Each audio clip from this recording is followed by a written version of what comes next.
Tendance Confidence, un magazine de Jean-Luc Lefrançois.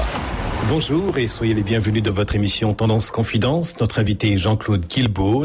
Quelques mots de présentation vous concernant. Après des études de droit, vous avez été reporter de guerre pour le quotidien Le Monde et vous êtes contre l'utilisation abusive du mot crise. Et c'est pourquoi vous êtes l'auteur d'Un autre monde est possible, avec un angle particulier, celui de l'optimisme. Ça va faire du bien.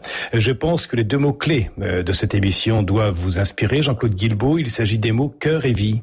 Le mot cœur m'inspire, en dehors de tout ce qu'on peut dire sur l'amour, évidemment, mais m'inspire l'idée qu'il ne faut jamais devenir cynique. De devenir, pour paraphraser une phrase de Peggy, de devenir habitué, vous savez, les âmes habituées. Et je pense que quand on met le cœur de côté, quand on met la sensibilité de côté, quand on veut l'enfermer pour se protéger soi-même, alors c'est une route qu'il ne faut pas prendre, parce qu'on se dessèche, quoi. Et puis le mot vie, directement, ça fait naître en moi quelque chose qui a à voir avec la joie, avec l'espérance, avec la joie de vivre. Et nous sommes entourés de pensées, souvent un peu sclérosées, qui nous parlent de tout sauf de la vie. Votre métier de reporter, de journaliste, mais aussi d'écrivain vous a permis de nombreux déplacements. Et est-ce que vous prenez souvent l'occasion de la méditation, du silence, autrement dit du voyage intérieur ? C'est précisément pour ça aussi que j'ai arrêté de faire du journalisme, parce que c'est un voyage qui me manquait. Je me souviens que j'avais dit à Jacques Fauvet, qui était à l'époque le directeur du Monde, quand j'ai démissionné, je lui ai dit, grâce à vous, j'ai fait avec passion des voyages horizontaux. J'ai travaillé horizontalement d'un pays à l'autre, d'une culture à l'autre, et je lui ai dit, maintenant j'ai envie de faire des voyages plus verticaux. Et ça voulait dire des voyages intérieurs, ça voulait dire voyager dans le territoire des idées, quoi. Et c'est vrai que ça me manquait beaucoup, et que c'est une autre forme, me semble-t-il, d'aventure et de voyage intérieur, en effet. Selon vous, l'homme doit réapprendre à croire et à faire confiance. Alors, quelle est votre profession de foi, Jean-Claude Guilbault, pour que nous retrouvions des raisons de vivre dans notre société où le mot crise est omniprésent ? Trois choses simples. D'abord, on ne peut pas vivre sans croire. Nous sommes tous entourés d'amis et ça qui nous disent moi je ne crois en rien, moi je suis un sceptique intégral. On connaît cette chanson. Ça n'a pas de sens de dire je ne crois qu'au scepticisme, parce que pour être sceptique, il faut au moins croire à la valeur du scepticisme. Autrement dit, je crois qu'un homme ne peut pas vivre sans croire, un minimum. Il ne peut pas vivre individuellement sans croire, et il ne peut pas vivre collectivement sans croire. C'est la première idée, toute simple. La deuxième idée, dans tout acte de foi, qu'il s'agisse d'ailleurs de la foi religieuse ou philosophique, il y a une part de volonté, il y a une part d'engagement. C'est-à-dire, ce n'est pas quelque chose de passif. Je pense que la croyance ou la foi, ça ne vous tombe pas comme ça sur la tête sans qu'on ne fasse rien. Il y a une part d'engagement. Ou comme le disait un théologien britannique qui s'appelle John Newman, il y a une part d'assentiment. On adhère à quelque chose. C'est-à-dire qu'on prend sur soi d'adhérer à quelque chose. Autrement dit, il y a un aspect volontaire de la foi qui est très important. Et puis, troisième idée, que je trouve aussi très importante à avoir en tête, c'est que dans toute foi, il y a une dimension relationnelle. C'est-à-dire, croire à quelque chose, c'est faire confiance à quelqu'un. Alors, pour les chrétiens, c'est évidemment faire confiance à Jésus-Christ, mais c'est aussi faire confiance aux autres chrétiens. C'est s'insérer dans une communauté. Et je pense que la dimension de confiance de la foi, c'est très important. À quoi ça ressemble le plus, la confiance ? À l'amour. Aimer quelqu'un, c'est lui faire confiance. C'est ne pas lui demander de preuves de ce qu'il dit. C'est adhérer à ce qu'il dit, en confiance. Et j'aime bien cette dimension du croire en général. Faire confiance. Alors ces trois choses, le fait qu'on ne peut pas vivre sans croire, que le fait de croire c'est décisionnel aussi, et troisième aspect que c'est aussi une relation, voilà, il me semble que ça résume bien les choses. Et ça les résume de manière assez joyeuse. Vous avez donc fait éditer chez Albin Michel il y a quelques années le titre « Comment je suis redevenu chrétien ». Pourquoi ce titre ? Ce titre, parce que c'est le titre le plus simple qui m'est venu en tête, si vous voulez. J'avais envie de raconter de façon toute modeste et en parlant pour une fois à la première personne, parce que jusqu'à présent j'ai fait beaucoup de livres mais dans lesquels je ne m'engageais pas personnellement. J'ai voulu raconter le plus simplement possible ce qui m'était arrivé au cours des 15 dernières années, quoi, sans faire un livre ni de prosélytisme, ni de prédication, ni un livre comme ça un petit peu emphatique. Donc raconter tout simplement comment, petit à petit, par mon travail, par mes lectures, par le travail que je faisais sur mes livres depuis une quinzaine d'années, j'ai été petit à petit comme ça, sans l'avoir voulu, sans le chercher et sans même le prévoir, j'ai été petit à petit comme ça ramené au christianisme. Voilà, c'est donc le titre le plus simple que je pouvais trouver. Et Jean-Claude Guilbault, je disais tout à l'heure en introduction que les valeurs de paix, de non-violence, mais aussi d'optimisme jalonnent votre vie. Quelles sont ces autres valeurs pour lesquelles vous avez une affection particulière ? Je pense qu'on a trop tendance à oublier qu'il y a certaines valeurs auxquelles nous croyons, auxquelles nous adhérons. Et quand je dis nous, j'englobe évidemment tous ceux qui ne sont pas chrétiens, ceux qui sont des athées ou des agnostiques, mais il y a des valeurs de la modernité auxquelles nous adhérons tous, et qui n'existerait pas sans le christianisme. C'est aussi bête que ça, mais c'est vrai. Je pense par exemple à la liberté individuelle, la souveraineté de la personne, cette chose assez extraordinaire que connaissent nos sociétés modernes. Je pense que la liberté, le concept de personne libre et d'individu libre n'existe pas dans les traditions non chrétiennes. Ça n'existe pas dans la pensée chinoise, ça n'existe pas dans l'islam, et que ça, c'est inséparable de l'héritage judéo-chrétien, disons. Si vous prenez une autre valeur qui est tellement importante qu'elle est inscrite sur les frontons de nos mairies, je pense à la valeur égalité, l'égalité entre les hommes. Si on est homme, on l'est complètement. Il n'y a pas des sous-hommes et des surhommes. Tous les hommes sont égaux. Cette idée-là, c'est une idée révolutionnaire qui est inséparable du christianisme. Alors, bien sûr, je vous prends ces deux exemples de valeurs. Elles ont été depuis longtemps laïcisées. Elles ont été reprises par les philosophes des Lumières, etc. Mais il n'empêche que leur origine lointaine est dans la Bible. Quels sont vos critères pour parler de vraies et de fausses croyances ? Je pense que la fausse croyance, c'est la croyance dogmatique. C'est la croyance qui s'enferme, qui se barricade sur elle-même. Et c'est la croyance qui a peur.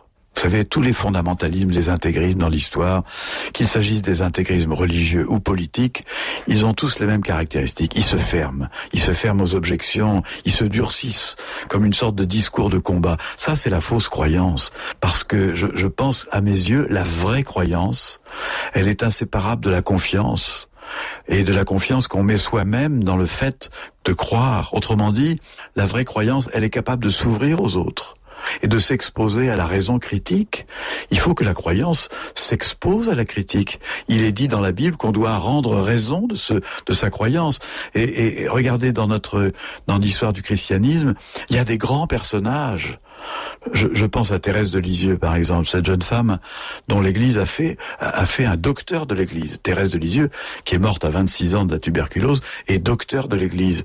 Quand on lit ces textes, ce que j'ai fait pour ce qui me concerne, on est frappé de voir que Thérèse de Lisieux, elle parle toujours du doute. Il lui arrive souvent de douter. Elle affronte le doute.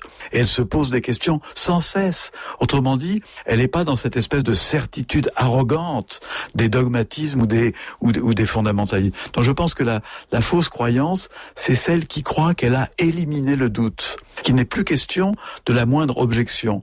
Soit une objection qui vienne du dedans, soit une objection qui vienne du dehors. Alors ces croyances-là, en ciment armé, en béton armé, moi, elles me flanquent la trouille. C'est pour ça que je les considère comme des fausses croyances. C'est Tendance Confidence sur Tendance Ouest. Suite de votre magazine Tendance Confidence, diffusé sur la première radio régionale et indépendante en Normandie, Tendance Ouest. L'invité d'aujourd'hui, Jean-Claude Guilbault, ancien grand reporter, auteur de nombreux ouvrages et aussi conférencier. Un livre dont vous avez été l'auteur aussi, Comment je suis redevenu chrétien, paru aux éditions Albin Michel. Que répondez-vous à ces personnes qui pourraient vous dire que les croyants ne font pas très sérieux avec leurs fables et leurs histoires, Jean-Claude Guilbault? Disons que dans nos sociétés modernes et dans les médias, jusqu'à une date récente, c'est peut-être en train de changer un petit peu. On se moque volontiers des chrétiens. On dit les chrétiens, les cathos, ils croient encore à ces sornettes, à des sortes ils croient à la résurrection du Christ. Qu'est-ce que c'est des gens pas très sérieux, etc. Donc on se moque un peu d'eux. Et à mon avis, en réagissant, les chrétiens ont quelquefois tort de se soumettre à ces moqueries, c'est-à-dire de raser les murs, de plus oser dire qu'on est chrétien. Vous comprenez ce que je veux dire? C'est-à-dire quelquefois, à la télévision, c'est plus facile d'aller dire qu'on est homosexuel ou qu'on a des penchants pour je ne sais quoi, plutôt que de dire qu'on est chrétien. Et je pense que les chrétiens ont tort de penser que leur croyance est ridicule ou que leur croyance n'a pas de sens. Autrement dit, je pense que sur le terrain de la pertinence de ce à quoi ils adhèrent, les chrétiens n'ont aucun complexe à avoir. Ni un complexe d'infériorité, ni évidemment un complexe de supériorité. Je pense qu'ils ont toutes les raisons d'être tranquilles. Jean-Claude Guilbaud, poursuivons avec vous. Un peu partout, des fanatismes se déchaînent, des assassins tuent et terrorisent au nom de Dieu. Entre la croyance aveugle et la conviction raisonnable, pas facile d'y voir clair, pas facile de comprendre les croyants et les idées qu'ils défendent. Bien sûr qu'aujourd'hui on a quelquefois peur parce qu'on voit que Dieu est souvent autour de nous, invoqué pour assassiner des gens, pour le meurtre, pour la guerre. Alors c'est vrai immédiatement pour l'islam, mais c'est aussi vrai pour le protestantisme, pour le christianisme, pour le judaïsme. Moi, dans mon travail de journaliste, j'ai vu des rabbins fous, j'ai vu des pasteurs fous et j'ai vu des curés fous, je veux dire fous dogmatiques. Donc c'est vrai qu'aujourd'hui, nous avons donc un petit peu d'effroi en pensant à la croyance religieuse parce que nous nous rendons compte qu'elle peut à tout moment devenir folle. C'est vrai, mais sauf qu'il ne faut pas oublier qu'il y a quelques décennies, c'était pas les croyances religieuses qui devenaient folles, c'était les croyances athées. Il faut quand même pas oublier que le XXe siècle a été ensanglanté par deux grands totalitarismes meurtriers, le stalinisme d'un côté et l'hitlérisme de l'autre, qui avaient un point commun, tous les deux, c'est d'être férocement anti-religieux. Ça veut dire que c'est très important de se souvenir de cela. Ça veut dire que le fait de devenir fou, c'est pas propre à la religion. Moi, je pense que toutes les croyances humaines, quelles qu'elles soient, religieuses, idéologiques, économiques, peuvent devenir dogmatiques, agressives et même pathologiques. C'est un danger qui guette toute croyance. C'est pour ça que ce danger, il faut s'en prémunir en acceptant toujours la critique, la mise en question, le dialogue, etc. Et c'est pour ça nous renvoie à ce qu'on disait tout à l'heure, c'est pour ça qu'il faut se méfier des fausses croyances. Est-ce que vous pensez qu'il faut se débarrasser des croyances pour être plus libre ? Ça, je pense que c'est la grande erreur qu'on a commise dans les années 80 et 90. La grande erreur qui a consisté à dire, c'est très simple, on n'a qu'à ou bien ne plus croire en rien, ou bien croire simplement un petit peu, comme ça on se fera pas la guerre. Vous savez, on disait, on va croire un petit peu en Dieu, on va croire un petit peu à l'égalité, et comme toutes les croyances seront révisées à la baisse, alors on se chamaillera plus entre nous. On a cru ça, assez sincèrement, et c'était évidemment idiot. Pourquoi ? Parce que quand les croyances sont faibles, elles ont tendance à se barricader, à devenir agressives. Donc une société qui ne croit plus en rien ou qui a des croyances fragiles, fragmentaires, c'est une société qui paradoxalement devient encore plus violente qu'avant. Et Jean-Claude Guilbaud, est-ce que vous auriez un exemple concret pour illustrer votre propos ? Prenez un exemple tout simple, une société qui n'a plus de principes. Une société qui est incapable de partager une morale commune, une morale minimale. Une société qui se veut cynique ou qui se veut nihiliste. Vous savez, rien ne se vaut, tout est équivalent, etc. Alors c'est une société qui devient policière. Pourquoi ? Ou qui devient répressive.